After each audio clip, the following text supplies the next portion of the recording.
Hey, Al Gore, can you hear me now? Oh, this feels good. But we've got a huge battle ahead. How do we, CNN, ABC, NBC, CBS, the Associated Press, the Washington Post, the New York Times, the LA Times, President Bush, Senators McCain and Obama, most of the senators and Congress people in Washington, and almost every governor, including my governor, Arnold, what's his name? Man, I may have a network of 31,000 behind me, but man, we're up against a monster. How do we come up to this?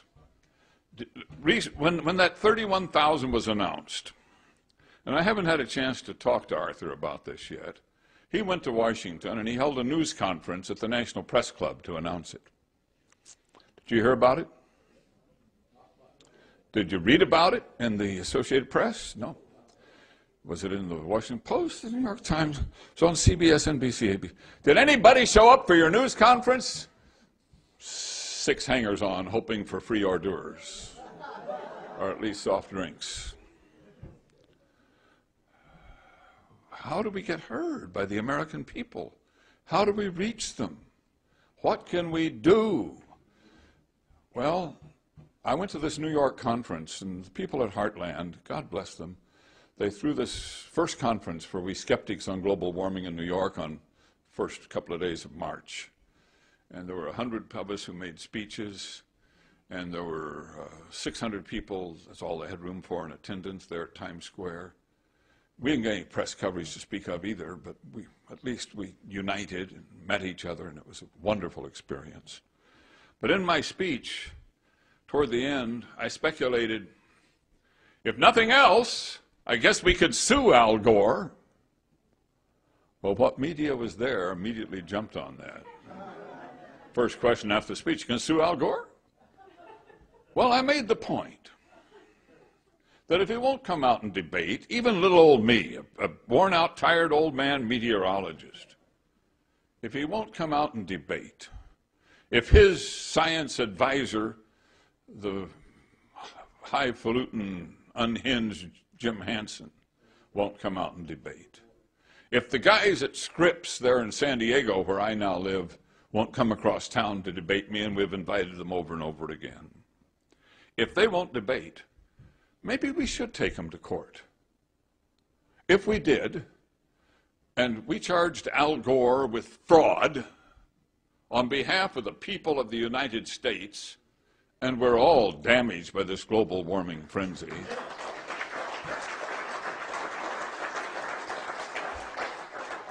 wouldn't CBS, NBC, ABC have to cover it? If we got a good jury and we put Arthur and Noah and Fred and Willie on the stand, and they put their guys on the stand, we presented our papers and they presented theirs, we'd win. We'd win. And the media would notice. I have very good lawyers working on this.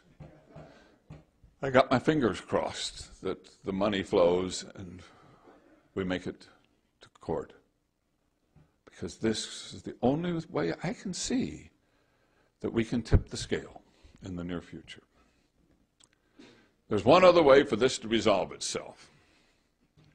The environmentalists who have controlled our energy policy for the last 40 years in this country, and who have bankrupted us with our incredible $6-7 billion a year balance of trade failure on energy to the Mideast countries and made rich sheikhs and a poor, indebted America.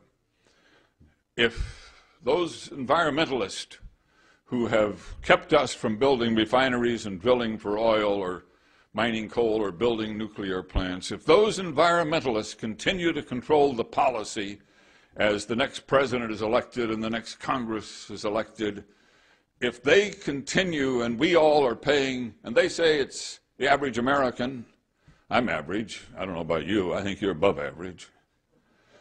The average American, $16 a month carbon footprint, I got to pay it. To Al Gore and his bunch. They want my money. The EPA is issuing a rule. They say they're coming for it. Do you know that? That rulemaking is coming out. We're beginning to ask, they're asking for comments. So the other way this could happen is that the $4 gas, which has just about brought our nation to its knees, turns into $5 gas. And our economy continues to slip and slide and fall. And we go from downturn to recession to depression to abyss. In 20 years, I might be broke and in desperate straits, but at least I could go down to the beach and stand there and there's no flood. There's no great warming. Temperatures have not gone out of control. The Arctic is still frozen. The polar bears are still living. Al Gore's nowhere to be seen. And I could have the last laugh. And what a laugh it would be, because I would have lived to be 93. Thank you very much.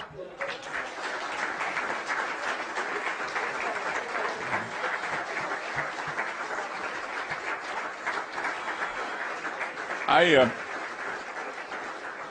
will entertain a few questions. This young man has a microphone for those who want to ask. I don't know much, but I'll try. The European governments buy this global warming scare because they want a pretext for a global tax for a global country? Well, yes. But remember, the president of the Czech Republic is on our side. The one world leader made an eloquent speech in New York and has stepped up.